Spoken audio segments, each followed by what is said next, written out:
Hey, what's going on, everybody? Is the Ummah in the house? Is everybody, is somebody listening? It's 5 p.m. It's Saturday. You know what time it is. It's time for live streaming. Today, we're gonna catch up and talk about the meaning of life. If somebody's watching. If no one's watching, then that's gonna be a problem. Anyways, the thing is, next weekend I will be in Istanbul, so I won't be live streaming probably. So this is the last live stream before that, and the next one will be in about 2 weeks, inshallah. So I would be very happy to kind of chat with you and and talk to you about this. So I'm just gonna wait if somebody's gonna stop by, and we can have a good, fruitful discussion. If anyone's watching this, leave me a comment. I would love to know, where are you from? Who are you? That's about it. So let's see. Maybe we can do it tomorrow as well. We'll see if somebody will show up. Yeah. So thank you so much if you're watching this, and we will have a good time today. I always sing in these live streams. But yeah, this week was pretty crazy. Let me know, how was your week? What did you experience? How did you improve your deen for people who are non-Muslims?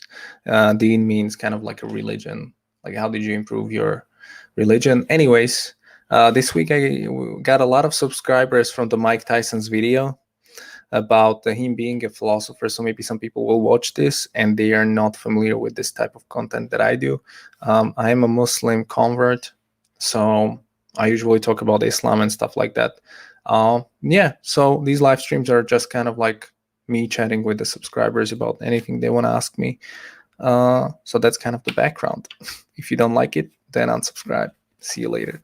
Anyways, that's what it is. I don't know what YouTube is doing, but yeah, it's blowing up my Mike Tyson video. I don't know why, but that's pretty strange. It sometimes does that. And also, yeah, hopefully we can chat. So let me know, where are you from? Who are you? Oh yeah. Yeah, and the topic is, can there be a meaning of life without God? So I think this is pretty interesting. I had more ideas, but I'm gonna turn them into real videos instead of live streams. So I'm gonna wait for a few more minutes and see what if somebody's gonna show up, if there's gonna be some comments, and yeah, we can just go through it. Assalamu alaikum. Indonesia. This week, very scary because COVID in its peak again. Please pray for us. Really? COVID is here, like we have like 100 cases a day. So it's really weak. I just got vaccinated. So if you think it's haram, don't talk to me about that. But I just got that. So I'm pretty good. I had like temperature. I had a fever. Not fever. I was sick like for a day, and now it's cool. I can lift my arm. Salam alaikum. Alaikum salam. Indra. How do I pronounce this name? Nestalianita. Is that correct? Hopefully it is. Yeah, so I got the vaccine in me. Bill Gates is paying for it. It's just a joke. And I'm gonna do a PCR test soon because I'm flying to Istanbul on Thursday. So I'm gonna be flying after 2 years on a plane. Finally, this COVID thing is crazy. And so I am super excited. And this week we just learned that the hotel we had booked previously in Istanbul was a fake one. It had like 800 fake reviews, and it didn't actually exist.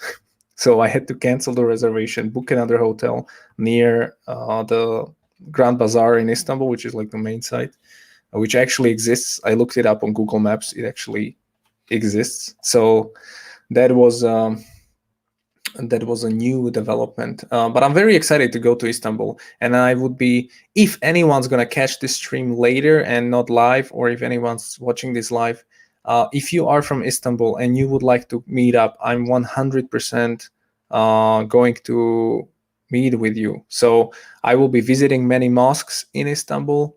I saw many islands. It's called Prince Islands. There are 9 islands in Istanbul, which have like churches, synagogues, and mosques all together, which is super interesting. And yeah, so it will be just a very eye-opening trip with my wife. So I'm very excited. If you are in Istanbul, hit me up on Instagram. You can do that, and let's meet up. Let me show me your family. Show me some food, and I would be very happy to check it out.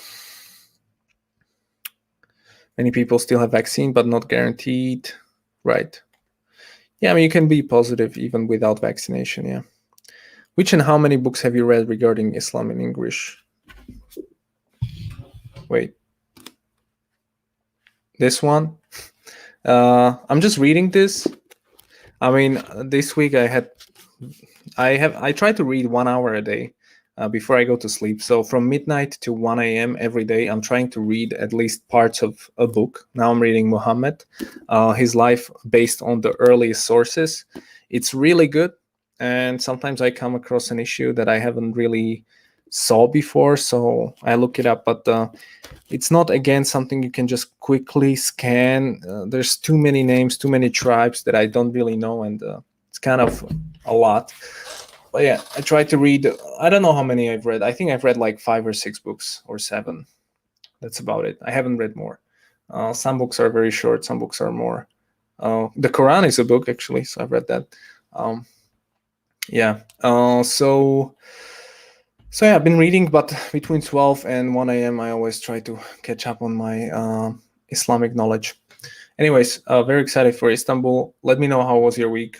This week was very good for me, except the vaccination. You know, I work at a company where we sell software, and I was able to close a big deal with Allah's permission. That was amazing. I was praying for that a lot, that this will happen, and it did happen on Friday. So the company's happy, everybody's doing well, and I'm happy as well because it's a big customer. So mashallah, you know, it's all good. Alhamdulillah. But what happened in Czech Republic, if you guys haven't heard, we had a tornado here.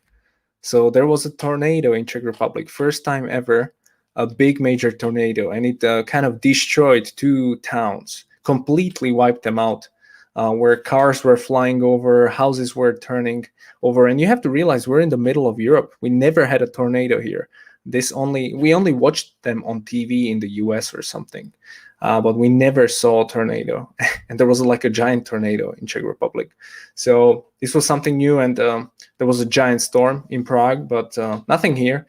But in South Moravian region, if you are not familiar, it's like South Czech Republic, there was a giant tornado.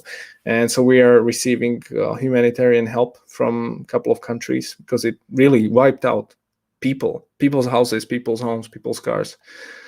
So that's kind of what's going on in this country. And yeah, the Ummah is strong. But yeah, if you have come so far, we can maybe start chatting about the main issue, which is the meaning of life. Before that, let me know what country you're watching from. I always like to check it out.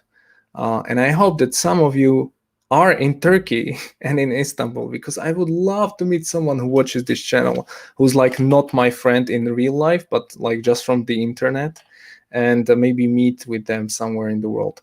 But yeah, that's kind of what can happen. Anyways, since this is the last live stream before like a 2-week break, maybe even a 3-week break, because then I'm leaving to Slovakia. So it's gonna be a busy summer.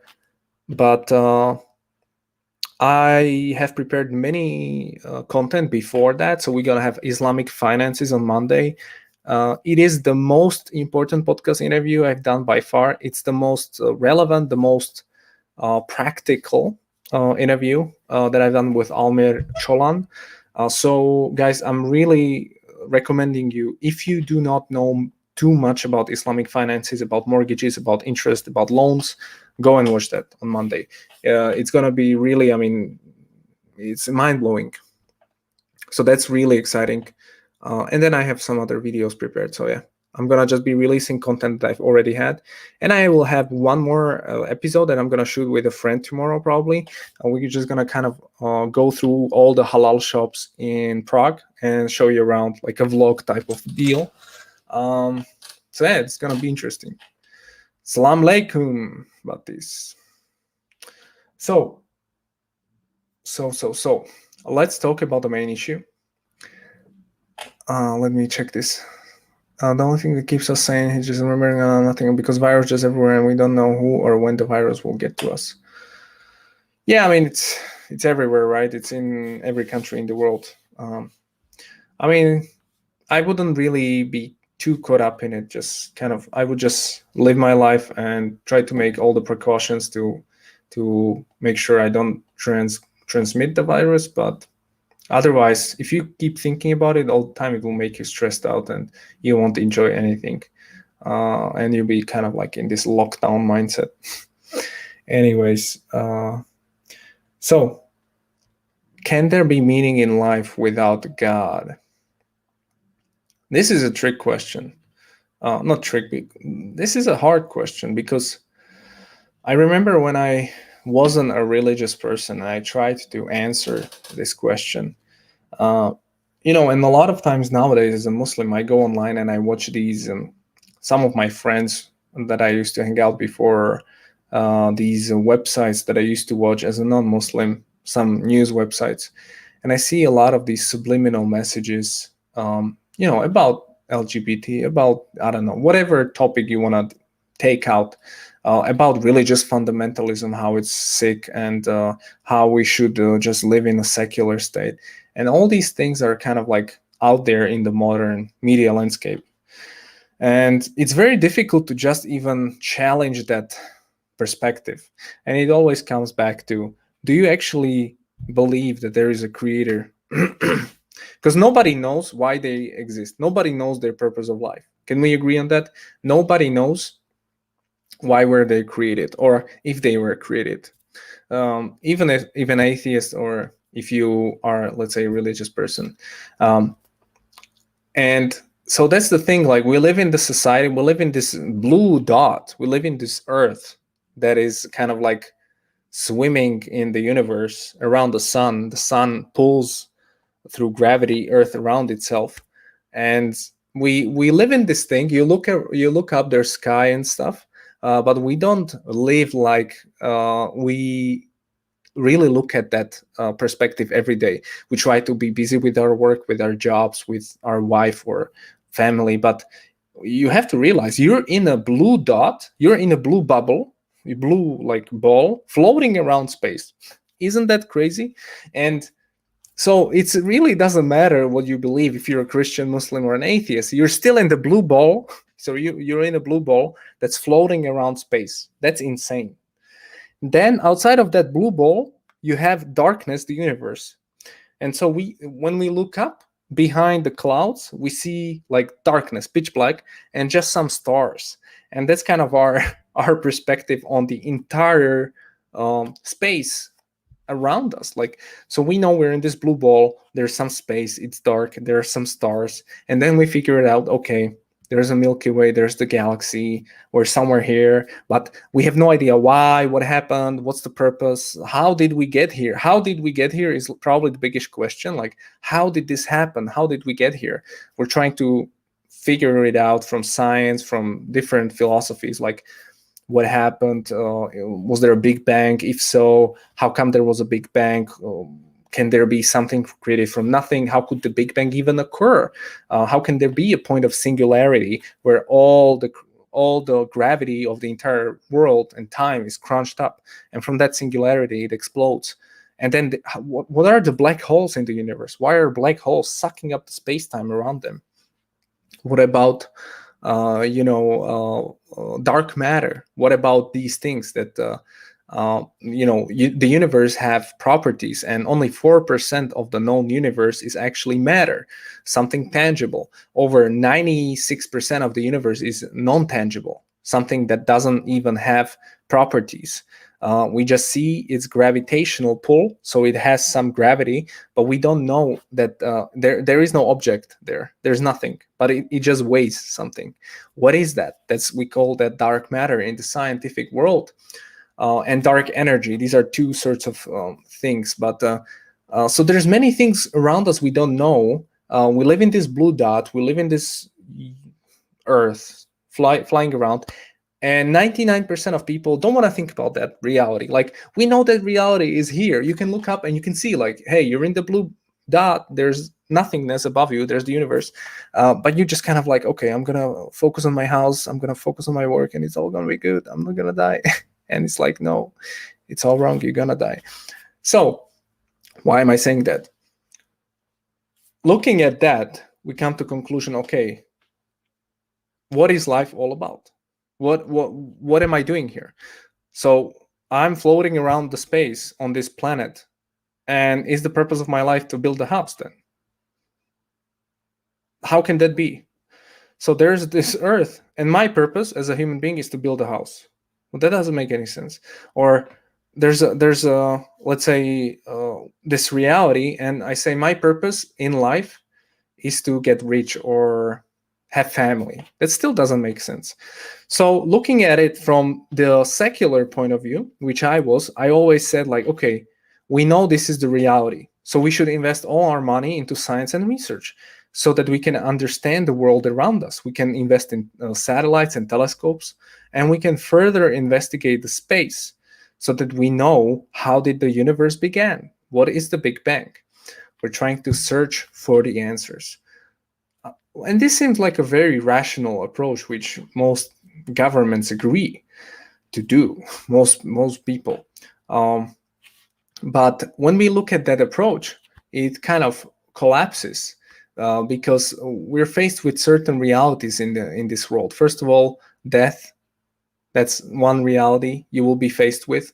And every human being has a predisposition to have meaning in their life. So if you remove the meaning from a human being, the only thing that's left is nothingness. And many people try to fulfill the purpose in their life with this work or something like that. So a scientist will say, my meaning in life is to advance the human race to Mars or something. And that's what they work on. But if you look at that example, then what happens once you are at Mars? What happens once we discover the secrets of the universe, even though we will never do that? What happens then? What is the meaning then? Is there an objective meaning? Because this is a subjective meaning for you as an individual. But what about me? I'm just a guy working in a bank. What is my meaning? I'm providing mortgages to people. Is that my meaning of life? What about the person who's working as a programmer of applications? What about his meaning? Well, we're going to improve the quality of life of people so they can live longer. And that makes sense.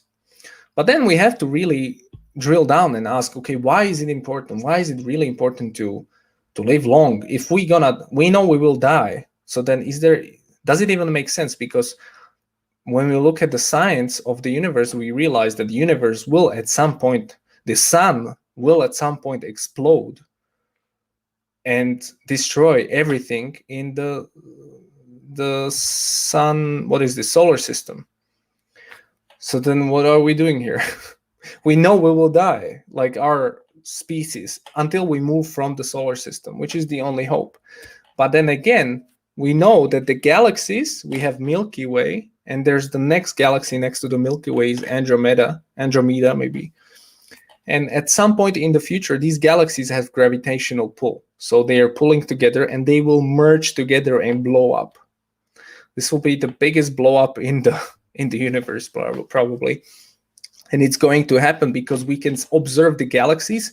They were further away from each other, the Milky Way and the Andromeda, and they are getting closer and closer. So the galaxies are pulling them together, but the rest of the galaxies is expanding further away.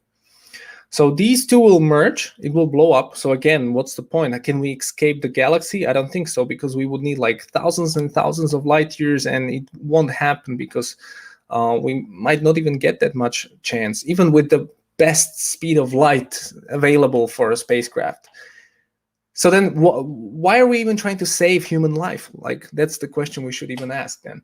But regardless of that, Stephen Hawking, when he looked at the universe, he realized like it's expanding at a rapid rate. So at some point in the universe, there's an actual equation he calculated. There will be nothing. So all the 4%, so the universe, we have to realize it's only 4% matter.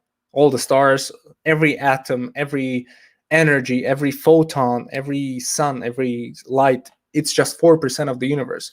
96% is nothing. It's this dark matter, dark energy mixing together, which has some gravity, but we don't see it, we don't observe it. So those 4% will be completely destroyed because they will just evaporate. It will go forever. It's not forever, but there's going to be a long enough time where every matter in the universe, every atom of the universe will just extinguish. It will no longer exist until there comes a point when there is 99.9% of the universe which is nothingness, and there will only be black holes which exist. So imagine this scenario. There are no stars, there are no planets, there is no life, there is no atoms. Nothing in the entire universe exists except black holes. Then he said the black holes that suck up the space, they will, after, I don't know, 6 to 10 to 10, they're like crazy amount of time, after billions and billions of years, these black holes will evaporate into nothingness. And at some point, there will be nothing in the universe everywhere. No atom, no nothing. Okay, so this is the reality. This is going to happen. Okay, it's going to happen in billions, trillions of years maybe. But this is unstoppable because the universe is expanding. So the event, the realization is that anything you do is pointless because the universe will at some point stop existing. Even if you move to Mars, if you go from Milky Way to Andromeda, if you go to different galaxies, if you try to escape, you move to Mars, then you move to another planet, then you go, okay, screw it, I'm gonna go to black hole, whatever. It never is gonna lead to anywhere because the entire universe is going to evaporate into nothingness at some point. So what we are doing here essentially is just prolonging the inevitable death of the universe, by which I mean the death of human beings. So whether we die when the sun explodes or we die with that, it doesn't matter. The species will be wiped out. There will not even be a mention that any human being existed because there will be no one to record it. Nothing will exist. So then, okay, this is the scientific perspective. We actually came to a conclusion that, okay, if that's the reality, that's the future of a human, not human, that's the future of the entire space-time, that there will it won't exist. Then what is the point of living? What is the point of trying to improve the society, trying to make us live longer, trying to create these machines, these technologies? Where are we trying to escape? Even if you upload your consciousness into a cloud and store it in some data center in the Earth's atmosphere or some weird place, it's not going to help you because that will be destroyed. So your consciousness will also be destroyed, even if you upload yourself into a cloud. Okay? Even if you live in a simulation, and you go with that, we live in a simulation, this is not real, there is a programmer, this is a matrix, still not going to help you because the simulation still doesn't answer all these questions, and it leads to the conclusion there must be a programmer who did this, and there's something outside of this space-time. Anyways, I don't think we live in a simulation like that. I do think we live in a kind of simulation, but not in a simulation where there's someone programming us and that someone was not created. I think that someone was like created like it doesn't make sense. It had to stop at some point, because there we have a logical fallacy of always going back and asking who created this guy, who created this guy. Anyways, that's besides the point. Why am I talking about this? Because that's my perspective. As an atheist, I studied science, and I studied astrology. Not studied, that's a bold claim. I looked at, okay, what is the objective meaning of the universe?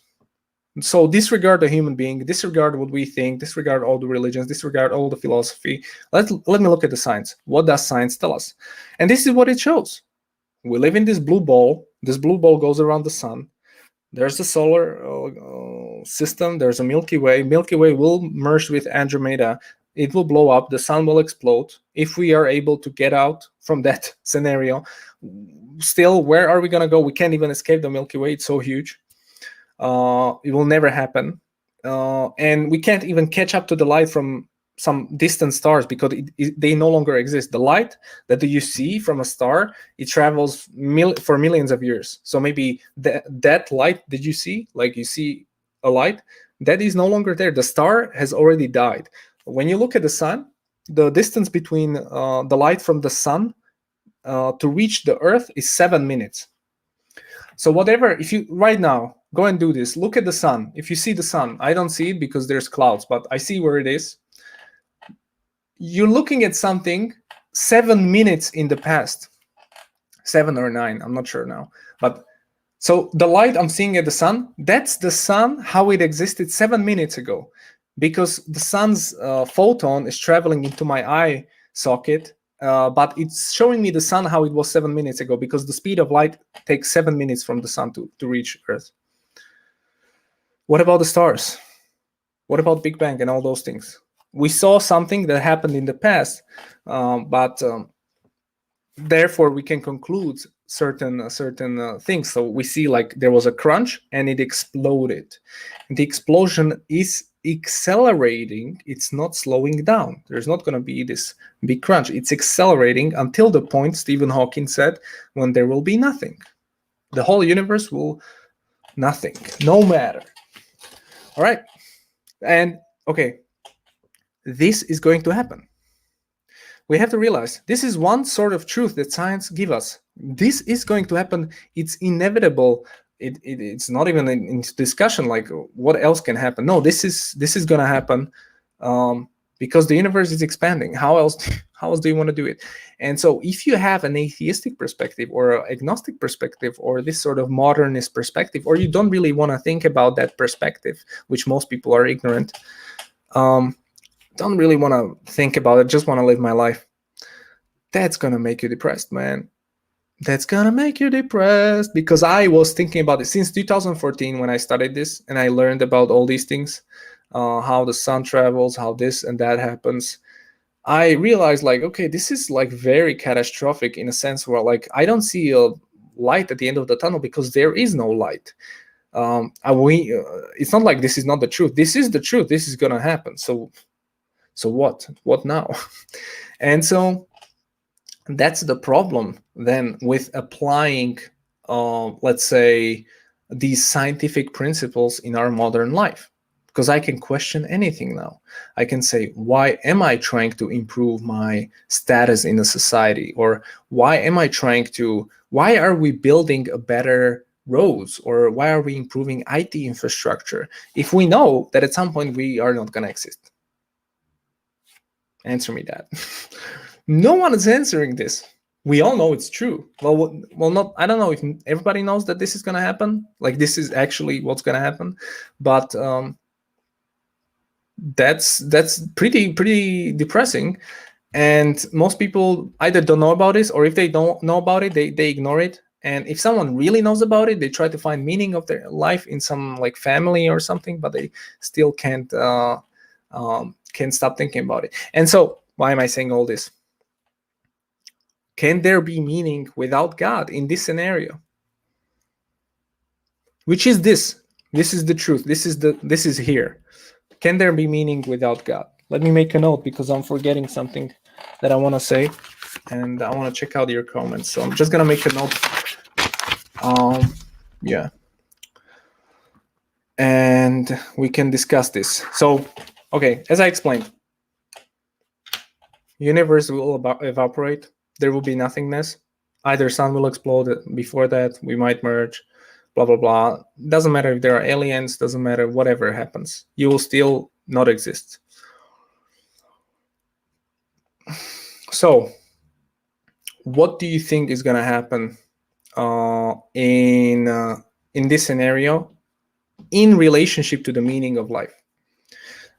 Now, forget you're a Muslim. If you're watching this and you have a religion, forget about it. Okay, I want you to be clean. You never heard of God. You don't know God exists. Okay, you don't know Allah. You don't know whatever you believe. Now, just think about it. Okay, you just know this to be true. This is how you have to think about like an atheist now. Okay, you just know this. How does it make you feel? First of all, second of all, what's the meaning of your life in this reality? Leave me a comment. All right, let me check some stuff. Scientific dark matter is not real. It's not scientific, but only a justification.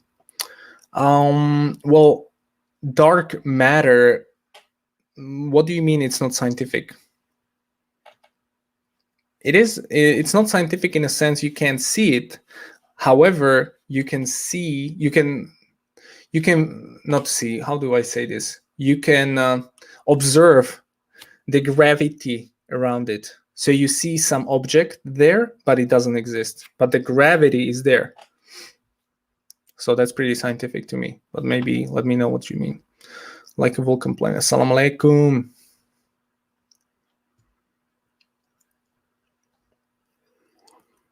We still don't know about gravity. Science still is not able to coherent theory for many things. Fall down. So with gravity, we have three theories. We had the Aristotle theory, who thought like each object has an essence, and that essence is holding them down. Whether as a human, whether as a bird, you control the gravity. There's no like external thing outside there. And then I think Newton came up with a theory that no, there's actually the Earth. The Earth is pulling on you. And therefore, when you are walking or something, you're being pulled down to Earth. So this is a pulling force. And then Einstein came in and said, no, this is wrong. There's this gravity outside somewhere. And the sun has a gravitational pull for Earth, and it bends space. So it bends space in this wormhole like this. It's going to bend space. And this is the reason why Earth is going around, because it's in this like worm type of deal.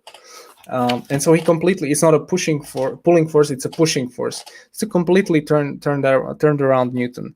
I don't know if I would agree. Yes, gravity in some sense, it's a mysterious force, but you can claim anything is a mystery. It's like, what is time? What is gravity? What is the dark matter? What's quantum mechanics? What are these particles when they are observed? They're behaving differently. Like, what is this? Everything can be kind of explained that science doesn't really know about it. But I think we can all agree that, okay, there is this gravity thing somewhere. There is this dark matter. There is this thing. So whether how we explain it, we come to different conclusions. I think that's okay. Assalamu alaikum. Alaikum salam. This realization depresses a lot of people. Why? Why does it depress people? Why does it depress people that there is no meaning in life? This worldly life is nothing but an illusionary enjoyment. Oh, I love that. Whenever I read this, it's like hitting home. It's just like it's a game. It's a simulation, but it's not a simulation in a sense where there's like an alien simulating me or our future race simulating us. It's a simulation from Allah. Because at the end of the day, we don't exist. This creation is created because of His will. So He is the only thing that's real, and we are just a creation. And it even says in the Quran, we can replace you anytime we want. If we wanted to, we could destroy anything and we wouldn't even miss it. So in that sense, we live in a simulation. Matrix. Note that this worldly life is no more than play, amusement, luxury, mutual boasting, competition in wealth and children. Subhanallah. That's pretty cool, man. I love that quote. Yeah, whenever in Quran there's like specific ayats about Allah, I really like just try to read them multiple times because they just have so much wisdom inside of them. I think nothingness is metaphysical. Can be. First of all, there's no nothingness. We can't imagine nothingness. Even in a vacuum, um, there's still something there. There are still some particles which can pop up in existence at some point, according to some theories. Um, so there's technically not like nothing, but in the scenario where the universe will evaporate, Hawking calculated that there will not be any particle, nothing.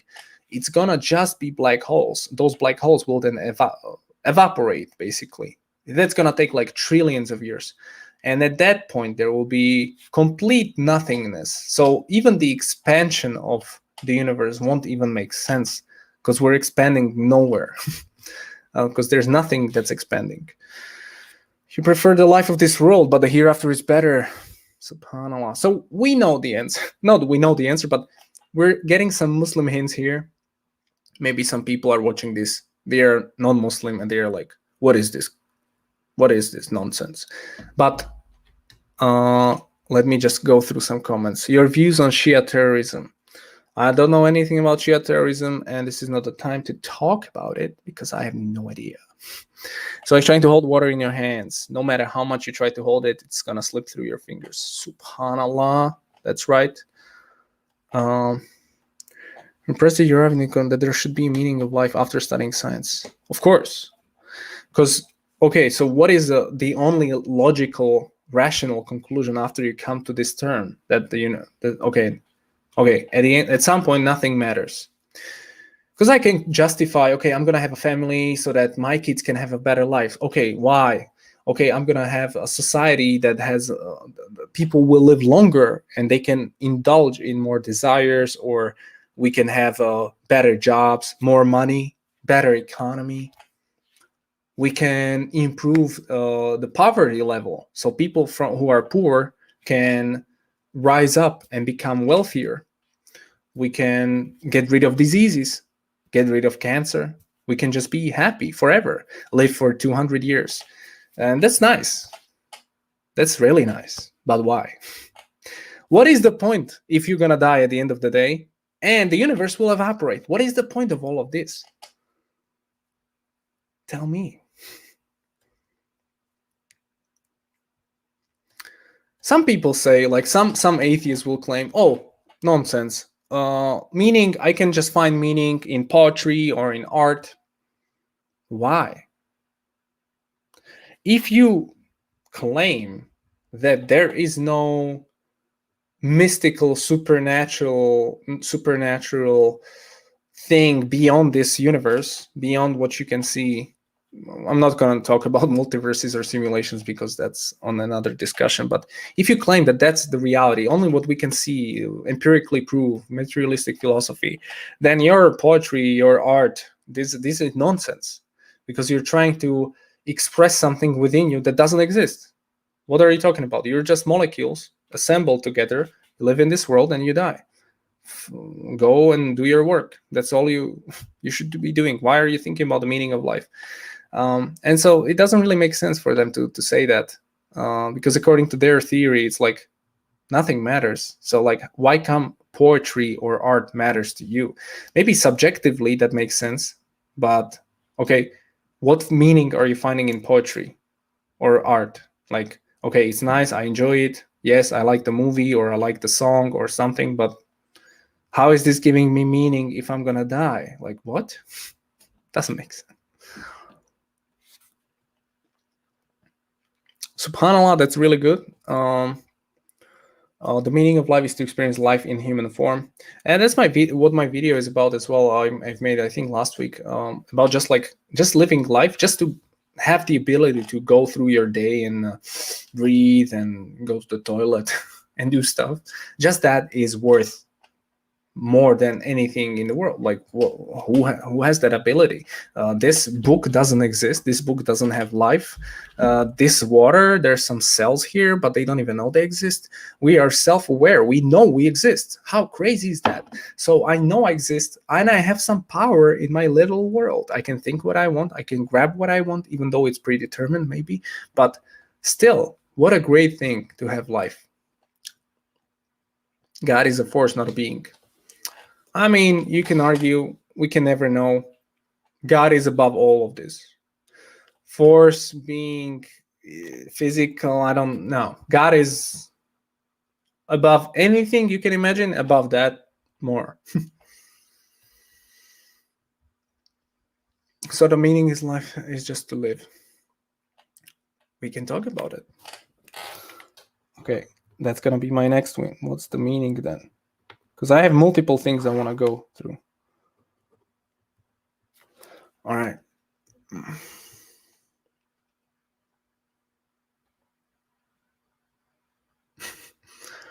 No, you have a reason why you came here and why you have to figure it out. Yeah, if you claim that your thing is just to live life, it still doesn't answer the question. So you live your life, you experience life, you have love, you have hate, you have death, you have life, you have fear, you have anxiety, you experience everything, but then you die still. So what was the point of that? What was the point of you living your life to the best ability? You saved 1,000 people from dying. You invented whatever. What is the point of improving this universe, this earth, if it's all gonna evaporate? In a materialistic philosophy, there is no reason. You're all pointless. You are doing pointless thing by living your life. Because why? What's so great about it if you're gonna die? So you're no longer gonna exist. Your consciousness will disappear, and then so what did you get from living your life? Nothing. Why was there suffering in your life? Why? You know. So it's very difficult. It is somehow connected to, yes, you have the ability to live life, which correlates to gratitude, but why? It's pretty problematic. No. Einstein's theory is also problematic. This is what they need to justify with dark matter. Actually, they are not technically justifying it. Every scientific theory is problematic. And just yesterday, I saw an ad from Neil deGrasse Tyson, who I used to love a lot when I was researching science, like 10 years ago. And he claimed, like, there's an objective truth and only science can prove it. And it's like, what? What a crazy statement. The objective truth is definitely not scientific. Definitely not scientific, because you can still improve or decrease or improve or disprove science by more tests. So what is this objective truth? Objective truth is what cannot be changed by any more tests. So the only objective truth in all reality you have to look at science as a philosophy, and then really look at philosophers like Al-Ghazali or René Descartes. They all came to the conclusion there's just one objective truth. That one objective truth is you exist because you have mind. And what's the phrase? I think, therefore I am. That's the only objective truth. You think, therefore you exist, but anything else in this world, anything else in this universe can be disproved, except the fact that you exist. Now, hold on. Maybe we're gonna say, hey, maybe you're a programmed computer, you're an AI. It's a possibility. But you exist. You have consciousness. It's the only thing that exists. So, yeah, everything can be everything is problematic, not just Einstein's theories. An atheist would say we can give purpose to our lives, we can make one up. How would you respond? Yeah, sure, you can make your purpose of life, but like, what? You're gonna die. So what was that like? Like, your purpose was to take care of your family. Why? There will still be this question forever. Why are you trying to make more money? Why are you helping people in poverty? Why are you trying to improve the world? Why is your purpose to build a house or do something when you know you're gonna die and the universe is gonna collapse? This is your theory, not mine.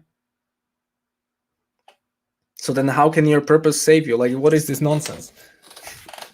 That's just a subjective purpose. It's not objective. There is no meaning in your life. It's all nonsense. There is no meaning. In an atheistic, materialistic worldview, you can't have meaning. You can look it up. They don't believe in meaning in life because you can't have it. You're just molecules.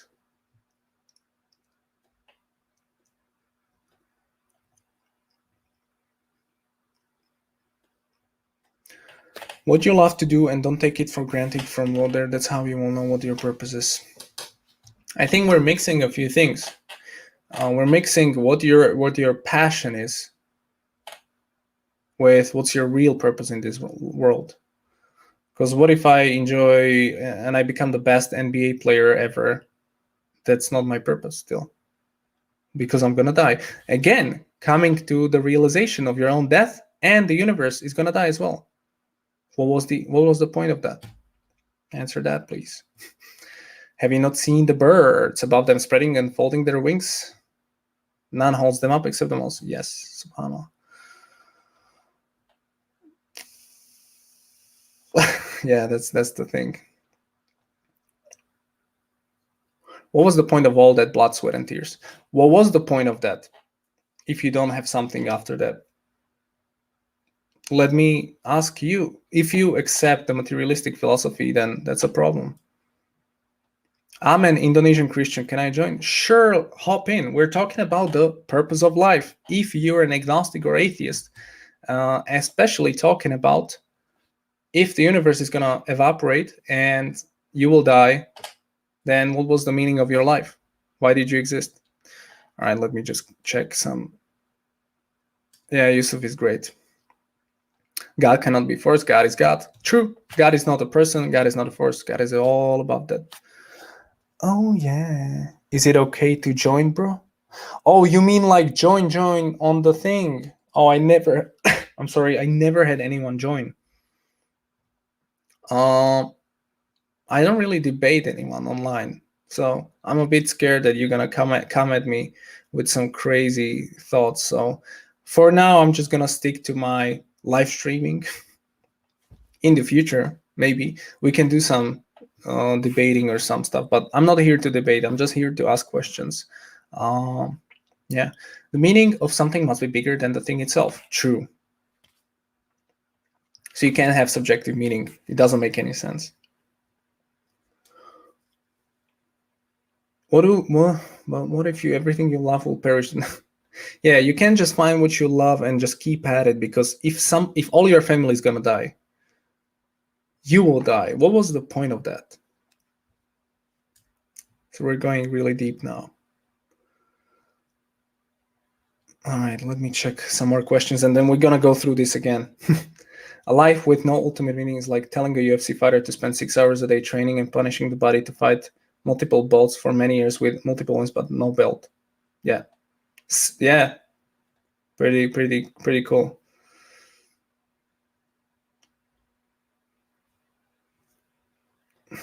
I think you still have a perspective of someone who, yeah, we'll see.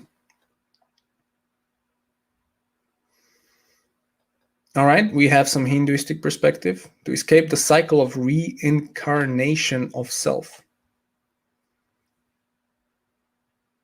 Okay, but that doesn't answer the question, because the question is the universe will disappear, so the reincarnation will stop, if we're talking Hinduism. So what was the point of that? Because science tells us this and we know it's going to happen. So Hinduism, how it's going to help me? Where am I going to reincarnate if it's not going to exist?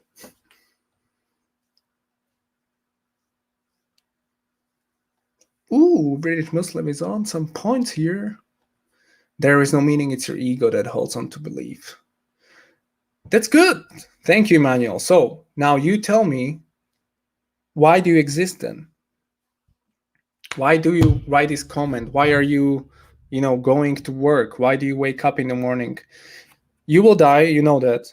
Then the whole universe will evaporate, as we explained. The whole planet, the Andromeda, whatever. We can't. Anything you do in this world is going to end. Can we agree on that? There's nothing that's gonna last. So everything that you do in this life is pointless from an objective standpoint of truth. We all agree on that, the whole scientific community. So if there is no meaning, why do you live? Why do you breathe? What do you think you can live without meaning? So you can just go to work and just live your life and go grab some beer with your friends and just kind of go about your life and die and just kind of like, yeah, this was good. Like what? Why aren't you trying to figure out what happens after that? Thoughts on reincarnation doesn't make any sense in this scenario, because I'm talking about the truth. I'm not talking about made up stuff. Science tells us we will evaporate the universe. How can you reincarnate into what if there's no atom or molecule in the universe? Where will you go? How does it actually happen? Somebody's calling me. All right, let me just see. Pointless is objective. All right. I believe that there is no meaning in life without God. I like to refer back to the story of Kadha and Prophet Musa. What we have is only, yeah, that's a great story. I love that. I don't care why. Asking why is your ego. Okay, that's good. So you agree that there is no purpose of life, right? And you agree that asking why is pointless. So in that scenario, the difference between you as a human being and this book, there is no difference. So because you're just molecules, you have no soul, right? You don't believe in soul, you have nothing. So you're just assembled molecules through evolutionary naturalism that came to conclusion some consciousness happened in your head. And that's evolution. That's what happened, and you're gonna die, and it's all random. This is random. Of course, something can come up from nothing. Of course, chemistry can change the biology. Of course, and the biology can produce consciousness, and then the consciousness kind of involves, and that's kind of it. So asking why doesn't make sense. That's kind of your perspective. You really believe this? Does this make sense to you?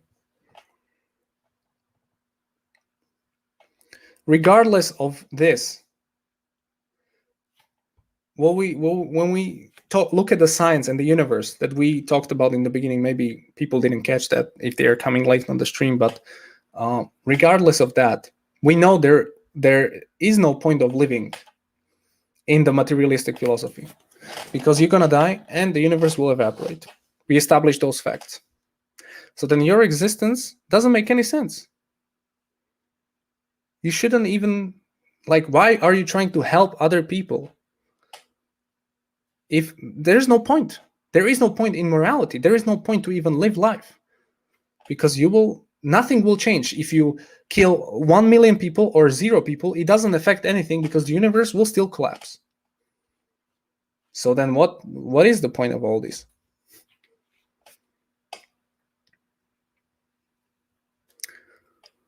Handled by the gods responsible for it. I think you're you're a Hindu. Now the only issue is, how can there be multiple gods? Explain that to me, and I will become Hindu.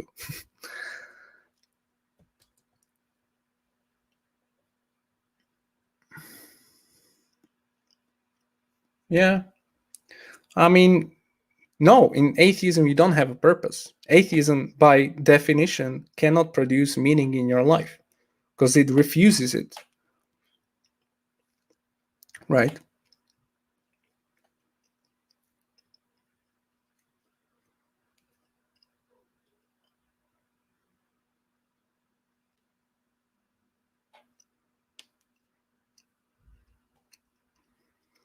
It's not supposed to make sense. Okay. Dogs go to heaven? I don't know. Maybe. Anyways, I think we went through a lot of comments. let's talk about some other stuff. So the meaning of life, we know it's a problem because we've established there is no meaning.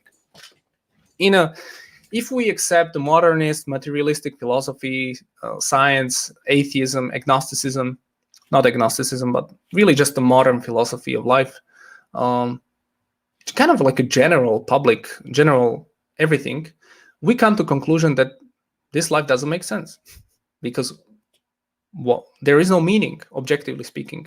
It is just subjective to you to do whatever you want. You want to build your career, you want to build a house, you want to make money, do that. But there is no meaning into it, like a grand scale. You will still die and nothing will matter. Okay, so how can we now look into this and figure out a meaning which won't be destroyed, even that is not subjective really? That is an objective meaning. So it's not coming from my desires or my ego, but it's an objective truth. It's similar to what we described in the universe, that it's going to evaporate because on the equations and the Hawking, what he explained, we know it's going to evaporate. So the end of the universe is nothingness. How can we establish a truth? How can we find out really the truth? I'm not talking about I have a theory, I think this religion is right, I think this and that. No. I think, wait, let me just check. So you're better than a dog? Not better, but you have a different level of course, your dog doesn't know he exists. So if you're talking about consciousness, you're on a higher level, of course. Why are you even asking that? We are in a way manifestation of the gods themselves asking. That doesn't make any sense, because if there's multiple gods, which one created who? Does that make sense? You have multiple gods. First of all, that's a contradiction, because you can only have one who created the next. If you're going with multiple gods, who's more powerful? Does that make sense? And then asking the meaning is ridiculous. So, okay, your basically your idea is that everything is random. Everything is random, and everything can be explained through Hinduism and reincarnation? Or are you talking about atheism and just kind of living your life here? Both of those have a contradiction in them, because both of those don't create meaning. And we have scientific proofs, you can look it up, that human beings long for meaning. Why do we do that? Does a dog need a meaning in life? Really, a dog, does he need a meaning? Does he think, does he ponder about the universe? Does an ant look for a meaning in life, or a tree? No, those things are irrelevant to them, because they don't really realize, they don't have consciousness in a way where we have consciousness. So that doesn't make any sense.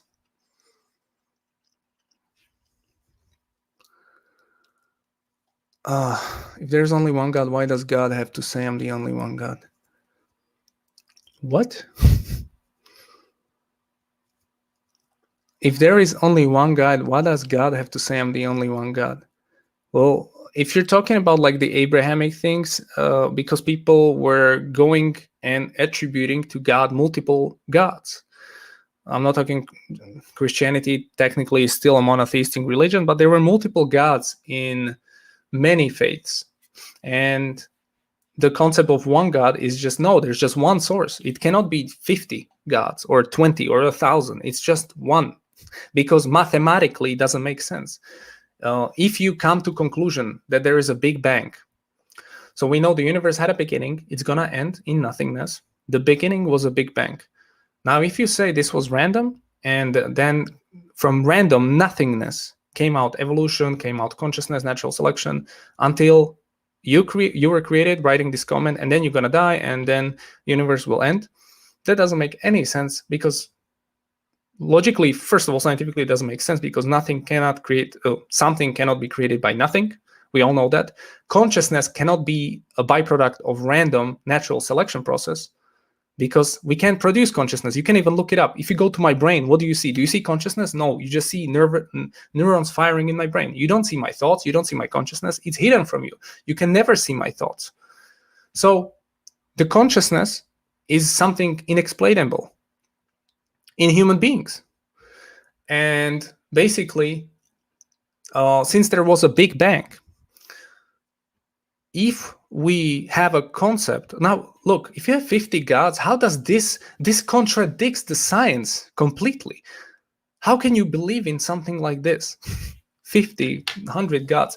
Because we have a Big Bang. Okay, something created Big Bang. Because if Big Bang was created, or if the universe was forever, so it didn't have a beginning, then it's a contradiction, because we know there was a Big Bang. So the universe actually had a beginning. There was a time where everything was singularity. How can that then be? So if you go down in the causal chain, you come to conclusion that in the beginning, before that, there had to be a cause outside of the Big Bang, which initiated this chain reaction. This cause cannot be 50 gods coming together and initiating this bombshell of a Big Bang. It can only be one, because if you claim there's 50 gods, then which created the universe? Which of them? And if you say, okay, I don't agree with Big Bang, then you're irrational, because Big Bang actually is a scientific truth right now, let's say. So you're contradicting the known facts. If you claim that the universe won't exist and it will evaporate, and you say that doesn't matter, no, this is the reality. If your religion contradicts this statement, then you have a problem. So you're following something that doesn't make sense. And if you're a materialistic, you have the laid out truth in the beginning, but you need something on top of it. All right. Is there a way I can have a live with you? Do you do it only with famous Muslims? I have very big knowledge about Islam. My knowledge can be new for you. Thanks. How can you, okay, thanks, Jonas, but try to be more subtle with invitations on a podcast. I try to speak with people who have some sort of followers usually. So if you have something like that, let me know, or some credentials. Yeah. Allah created us to worship Him alone. This is why a lot of people in those can say stone. All right. Dogs don't create atomic bombs. Maybe dogs are better than humans. I think, Emmanuel, you're just admitting there are multiple gods. Did I just admit that? I think I just said that there cannot be anything like that. All right, guys. I think the comment section is getting weird, but I think that's good, because there's people who are not Muslims watching this. Anyways, looking at these things, we know there was an initiator. We know there was a Big Bang. We know there was a source who created this. We can now logically attribute some things to this creator or creators. We're still not saying that it's just one, but the problem is, you're a Muslim. How can you be a Muslim if you don't believe you have a purpose? That's a weird statement. I'm a Muslim, but I don't believe in meaning of life or God. Strange. Anyways, what was I saying? Before the Big Bang, yeah. So we know there was a source creating all of this. Now from this, we can conclude some basic attributes. There cannot be any other equation that allows multiple things being the source of this, because there can only be one. Logically speaking, you can't have multiple things creating one thing, but then you have to come to the source. Who created this? Who created this God? Who created this God? And who created this God? So it goes on forever. This doesn't make sense. So you have to have at some point logic. It's a logical fallacy. It's forever. Like, who created this? Who created the universe? God. Who created God? God. Who created God? Who created this God? Another God. Like, what? No, it's stopping with one God who was uncreated and who's eternal. Now, why is this important? Because this is the only logical conclusion. Now, any other scientific method, any other conclusion with 50 gods, with 3 gods, with one God, yes, but like any other conclusion doesn't make sense in a scientific, logical way. You can't justify anything. Hinduism doesn't make sense at all, because there can only be one God who created this, because it stops this chain reaction. Why does he have to be eternal? Because he cannot begin.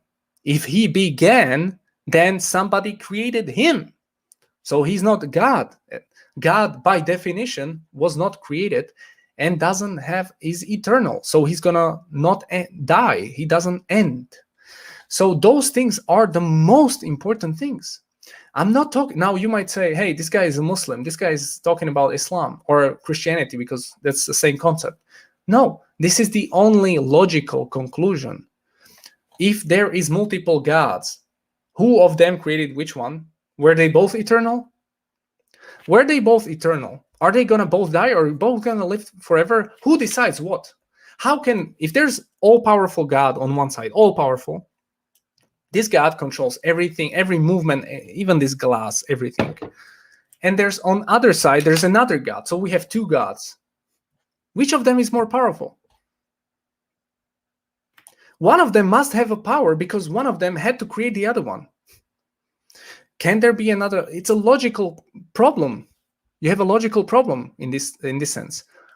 So the only conclusion is one creator who is eternal. He doesn't start or end. Because if he started, this would mean he was created. And if he ended, this would mean he's not God. So now we have the first attribute.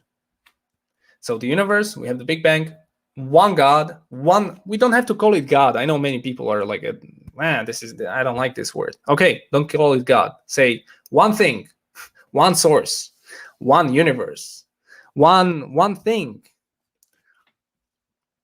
Different gods have different domains. No, because one God has to be all powerful. That doesn't make sense. Logically speaking, it doesn't make sense because you're contradicting yourself on many points. You're then talking about, yeah, exactly. They're dependent on each other. You can't have multiple gods depend on each other. There had to be one which is eternal, only one who's independent. He doesn't need more gods. He doesn't need anything. He doesn't need power. He doesn't need nothing. He's independent. He doesn't depend on power. So you're saying each of gods have different power. That's an old Greek mythology crap. Like one is for rain, one is for this, one is for that. Like that doesn't make sense. Serious topic and a gun don't match. Yeah, I have a gum in my ear, in my thing. But yeah, I'm sorry. Anyways, I'm just getting heated up. So one God, eternal, blah blah blah, independent. Why independent? Because that's the only definition. We're coming to attributes now. All right, hold on. We have some sort of an idea. Okay, there's this thing. This thing created. Okay, this thing created the Big Bang. Okay, there might be so this thing is eternal. Okay, now what does this thing want? Like, why does it make sense? Why does it make sense? Okay, let's look at all the religions now in the world, because what we've just done, we didn't go by a religious textbook to come to this conclusion. I wasn't even using any Quranic references or Bible here. I was going through pure logic. I'm using science to establish the fact that the universe will evaporate. I'm using science to say to you that there was a beginning. We all know these as an objective truth in the scientific world. I'm using science to tell you there is no meaning in life in our materialistic worldview, because it contradicts the vision of the materialistic worldview, because at the end it will evaporate and end. So what was the point of you living? So who created this? Who created this thing? If we go back, we say Big Bang. And then the only logical conclusion based on the causality and dependencies argument and all these things, looking at, okay, if there was something that created this, who created that? The only thing is you have to come to the conclusion there was just one thing. You're choosing to convenience of believing in monotheism. It's easy to explain, yes, because it is the only possible explanation. Tell me how multiple gods can exist, and I will become a Hindu right now.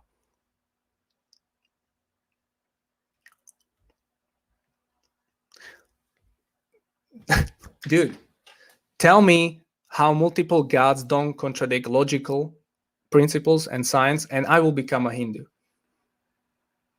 And I will become a Hindu. But again, coming back, one source. I'm not here. Hey, dudes, I wasn't a Muslim. I wasn't a Christian. This is what you come to conclusion as the only logical issue. Because then the other option, okay, what was the other option? This universe came from nothing. It came from nothing. So the Big Bang just appeared, the particles appeared, and they created space-time. They created matter. They created sun, star, and all these things. And evolution happened, and consciousness is a byproduct of evolution, and you're gonna die. That's a materialistic worldview. But does it make sense that the Big Bang would come up from nothing? That it would start from nothing? How can this make sense? All right, so okay, so this is one option. The universe came from nothing. Then there's an option. No, there was a universe and it came from something. Something initiated this Big Bang, because how can you have something being created from nothing? So if we are looking at this second option, we see that the only conclusion in this second option is one source. And there is no way you can tell me anything other, because I'm very open-minded. If you show me how in this second option of the creation of the universe you can have multiple gods or something else, or simulation, or whatever you want to come up with, I'll be that. But there is no way you can tell me that this is gonna happen. Then we look at the universe and we see patterns, we see order and chaos and all those things. So we know it's kind of fine-tuned for a human life. Because if it was random in the first option, then why is it life? Why does it even exist? Why are there things why do I have 5 fingers? Why do you have 5 fingers? Why does this happen? It doesn't make any sense. It should all be random. I should have 7 heads and I shouldn't even have consciousness. So the first option is really, from that perspective, irrational. It is more irrational than to believe there is something that created all this. Now, okay, hold on, stopping this, because this is too much. But we came to conclusion here without using any religious principles at all. We've established there's an eternal being. He's just one. He didn't begin, or he's not gonna end, because he has to be eternal. This is a logical prerequisite for this being to establish the universe. The other options, there's nothingness or randomness or something, doesn't make sense. Multiple gods. Again, we have many contradictions in those things. Okay, now if we have some basics, let's look at the religions on the table. So let's pick Hinduism, let's pick Christianity, let's pick Judaism, let's pick all of them. And what we find the same message in all of them: worship one God. Even in Hinduism, if you go back all the way back, you find the worship of just one God. Then they corrupted the message. Anyways, this one God has these attributes that we just described. And then if we look at all the religions and we eliminate the regional ones and the Vikings and all those things, we come to conclusion, okay, Hindu religion and all those things that are not for let's say everybody, because what am I going to do with Hindu religion if I'm in Slovakia? It doesn't make sense for me. I go and I say, okay, there's just a few choices here. There's Christianity, there's Islam, and there's Judaism. Judaism is for Jews, for chosen people of the land, but they don't believe in Jesus. They don't believe in the New Testament. They don't believe in the oneness. They believe in the oneness of God, but they have problem with Jesus. So that's a problem as well. They don't believe in everything that he said. And that's an issue. How can you just refuse the new message from their perspective? And it's a very regional religion again, and you have to be usually born into it. You can convert, but you have to be born into it. And there's a lot of problems within the Orthodox Judaism. Just, for example, rabbi can talk to God. What? How does that make sense? So now you have Christianity and Islam. And if we look at the Trinity and we really deconstruct Christianity, and I was a Christian for 15 years, we realize a major problems with the Trinity concept and what happened, and how the church split and basically took the oneness of God and basically made an institution of it. And now we can see the church can do whatever. The message is all corrupted. It doesn't even make sense. So then if we look at Islam, okay, it has terrorism. That's all I was thinking about, like terrorism. But if we study Islam and we study the concept of God, which is called Tawheed, that's it. We just came to conclusion.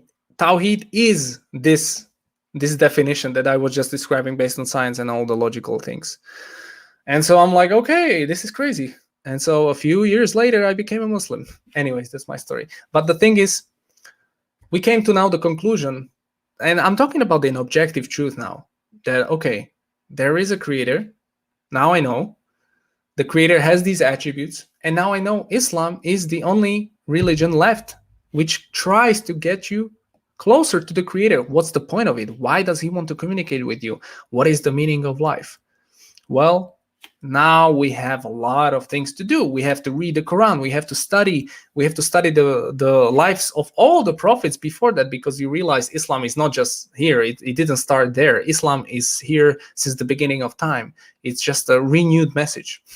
It's the same messages everywhere. So we have to study the Moses, what Jesus said, what all these people said, what did Muhammad said, peace be upon him. And we have to look into, okay, so what is the point of life? Does a dog have a soul, as you asked me? Does a dog have a soul? Hey, Greta Thunberg, thanks. What the hell? Maybe. Does a god have a soul? Not God. Oh my God. Does a dog have a soul? What happens when I die? Why is there evil in the world? Why do kids suffer? Why is there war? Why is there crime? How did the universe begin? What happens after I die? What happens in the heaven? Why is there? So all these things we can now distill, because we came to conclusion that the truth, let's say this is the Quran, the truth is coming from the source. The source is Allah, which just means God. So the source is telling us, this is the point. This is what you're supposed to do here. And now we came to conclusion, there's an objective meaning of life. So we have answered the question. But we also answered why there can't be any meaning if you decide to go with a materialistic philosophy. There can't be any meaning if you decide to go with multiple gods and with other. I'm not saying Christians or other people don't have meaning. Of course they do. But I'm not interested in that. I'm interested in the truth. I'm not going to believe in something just because you tell me. It has to logically make sense. How do Abrahamic religions incorporate things like homosexuality and transgenderism?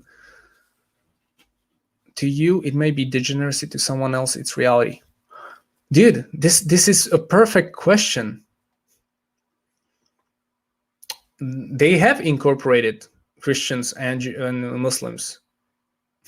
And every religion incorporated this.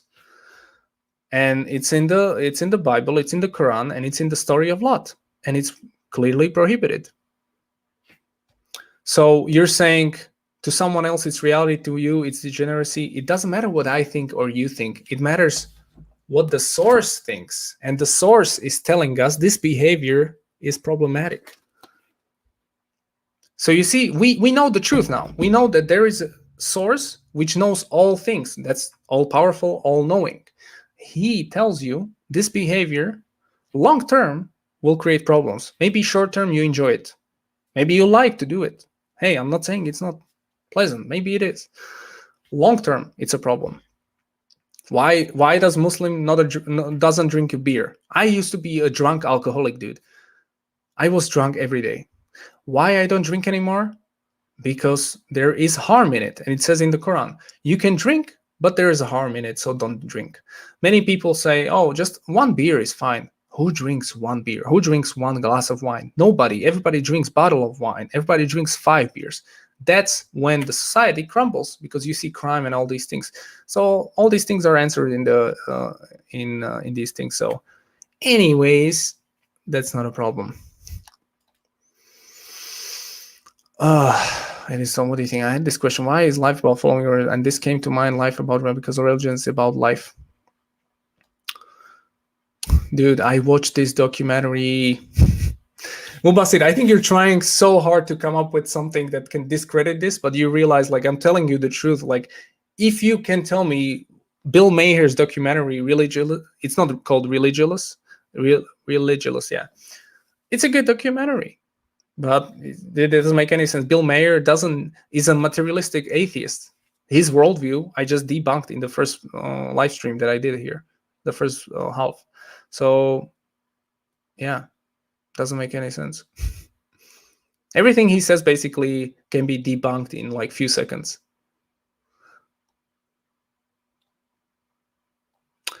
Let me see. Yeah, it's just too much to describe in this live stream, the homosexuality and all those things. So yeah. What is this? Atheists will pose the question, prove to me God exists, like undeniable, they won't just listen to a lecture. I don't need, dude, this is like so easy. Prove to me God exists? We just did it. The only thing you can just say, hey, do you exist? René Descartes. Think about René Descartes. Think about all the philosophers. You exist. I think, therefore I exist. Do you exist? Okay, tell me how. Did you create yourself? Big Bang. No. Did somebody else create you? Did you come to existence through... How did you come to existence? Were you nothing before you were something? You didn't exist at some point, right? How did you create yourself? You come to conclusions. You don't actually own your life, which is one of my videos in the next time. But yeah, these are good questions, but like very easy. Like, you exist, you have life. Who gave you life? Did you give yourself life? Perfect. If you did, then you're God. Subhanallah. So today we weren't really talking about Islam, but just really basic stuff. And I'm saying, like, guys, try to attack my points here. Try to attack the science I said, and also the conclusions. I don't think you can try with homosexual, all this. This doesn't deny the fact that there's just one source. If you debunk this, then everything crumbles. But this cannot be debunked because it's the truth. It's the truth, man. I'm sorry to break it to you, but this is the truth. I was an atheist. So I wasn't a religious person. But if I came to the truth that, okay, there is this source, then I have to become religious now. Because what am I going to just ignore it? Yes. True. I have many Hindu friends. They worship many gods. It makes absolute sense to them. I respect them. Yeah, dude, I'm not saying you have to change. Like, you're a Christian, an atheist, Hindu, Jew who's watching this, and you may be like, what's this guy saying? Hey, if you don't believe me, that's fine. Like, do you worship 1,000 gods? Worship Trinity. Don't worship anything. Just think life is meaningless and watch Bill Maher. Do whatever you want with your life. I'm just telling you, this is the conclusion, and try to attack the main principles. If you can't, then you still know in the back of your mind that this guy on YouTube is telling me the truth, but I'm just going to ignore it. And that's all I want. And I'm not here to convince you or even to tell you that I'm correct. I'm telling you there is this thing that is the truth, and I'm just transmitting the message, boy.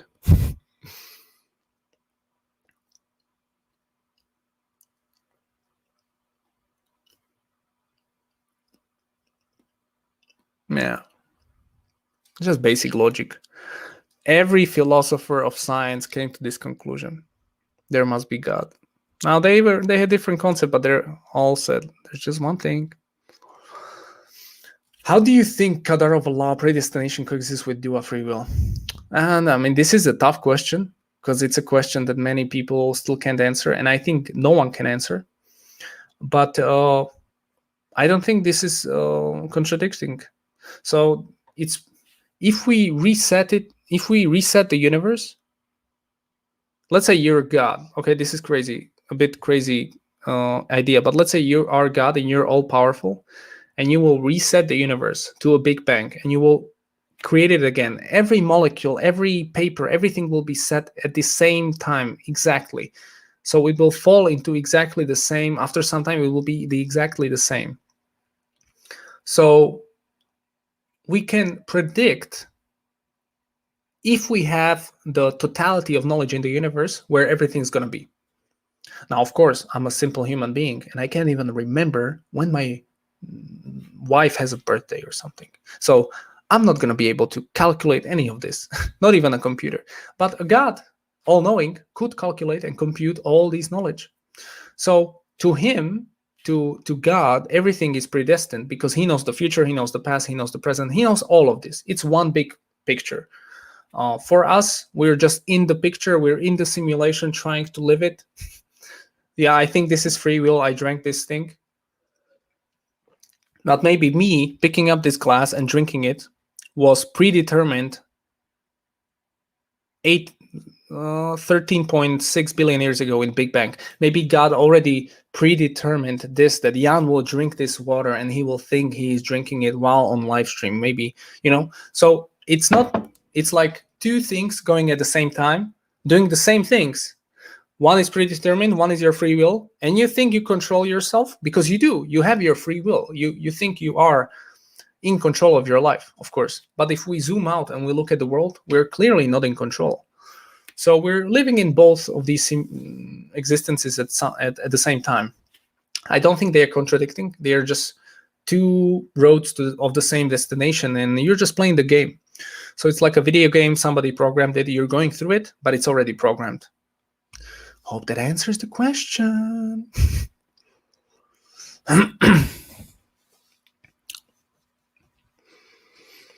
Well, you can't have absolute freedom. It doesn't exist. It's been proven. This is not a concept that can be even realized. But yeah, I mean, of course, if you have absolute freedom, then that's the end of the world. Nah.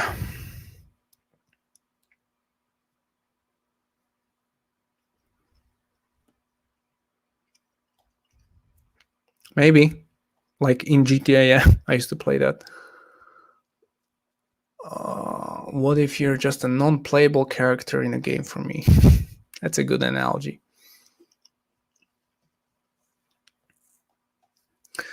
Yeah, I mean, so I think today we had a pretty good discussion. Yeah,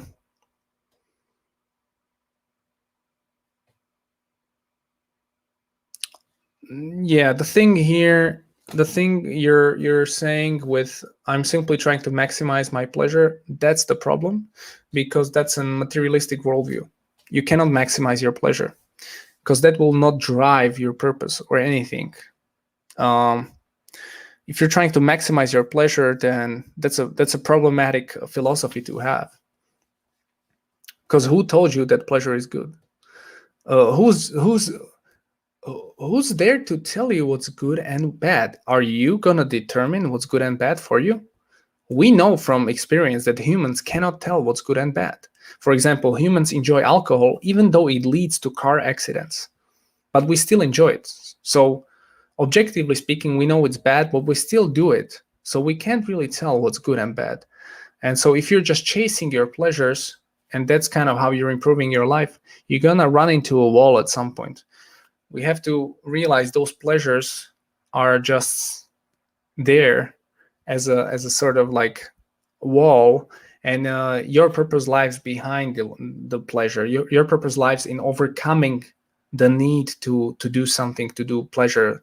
That's the whole point of Ramadan and fasting. You have the need to eat, but you restrain from it, so you're not like an animal. This is an animalistic, really not satanic, what I would say.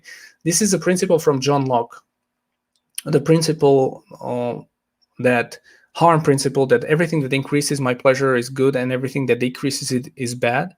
But what you're doing is you're following your desires as an animal, and we know that there's a difference between you and an animal, and the difference is you're intelligent, you have brain, you have thoughts, you have your soul. And so what is actually a human being about? Is what if you have let's say you find out your wife is pregnant, or you have a girlfriend, right? And you find out she's pregnant, and you say, it would be better if we go to do the abortion, because if we do the abortion, I don't have to take care of this child, and I'm going to save some money, and I'm going to save some headache, and we're going to have a good life. We don't have to take care of this stupid baby. That's a logical, modernistic worldview. Yes, that makes sense. However, if we look at the reality of the situation, we see there's actually a human being being born, and you're gonna decide not to enable this human being to be born because you feel like you don't really want to take care of it. You see this problem? You see, my pleasure, my pleasure. I don't want to do it. Why is it about you, man? What about the baby, dude? What about the baby? Right? And this is always the problem you will find. Like, your pleasure is always going to try to get one over you. And so the more you control it, the more you say no to food, or you say, okay, I'm not gonna watch porn. It's great to watch porn. I enjoy it. But I'm not gonna do it because I know long-term effects are horrible. There's so many examples of this. So this is what a human being is. If you chase your pleasure, you will always come to the conclusion that long-term you will destroy yourself. So that's why Allah, God, tells us in the Quran what to stay away from, what to stay with. And of course, you can have pleasure, but you have to really think about it deeply and just realize, like, you're not here for pleasure. You're here for something much larger. And your purpose is to worship the Creator. And that's the end of the live stream, guys. Thank you so much. This was really cool. And I'm going to catch you in 2 weeks. If you are in Turkey, Istanbul, leave me a comment. Let's hang out. Let's grab some tea and let's go to a mosque. And I would be really happy to be there.